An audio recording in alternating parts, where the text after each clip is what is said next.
Constitution is clear. If you're born in this country, you are a citizen. But it's not. It's not clear. I mean, this is what it actually says. All persons born or naturalized in the United States and subject to the jurisdiction thereof are citizens of the United States and of the state within they reside. Now, the courts have upheld that since the 14th Amendment, meaning exactly what you stated, that if you are born in this country, regardless of your parents' citizenship, you are considered a citizen of this country. I get that. And this video is not to argue for or against birthright citizenship. It's just to show that the Constitution is not always clear.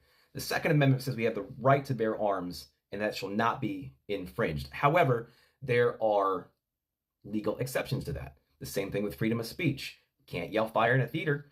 We can't make threats to people. There are exceptions. So when it's not exactly clear, it has to be interpreted a certain way. Now, my opinion, I don't care if they're citizens if they're born here. I'm fine with that. That doesn't bother me at all. But I can see a problem here is that if you're here illegally and you get deported, where does that leave the child? The child's a citizen of the United States. Can't deport the child to be with the parents. That's a completely different issue altogether than just whether or not they're citizens. I mean, I think you'd want the children to be with their parents. I mean, if they get deported, the child goes back with them to Mexico or wherever it is, they stay together. They might not face charges over there for crossing the border. They might just say, whatever. I don't know what Mexico does or what Canada does or anything like that. They might just say, don't do it again. I don't know. But at least they're together. But we cannot deport an American citizen to another country. They're just going to send it right back.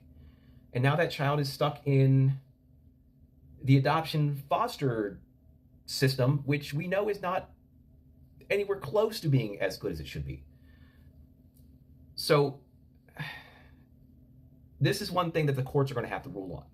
The Supreme Court is going to have to rule on it. And I know they're looking at every one of those executive orders. They have to. That's their job. They have to make sure these executive orders are constitutional or they don't go into effect. I mean,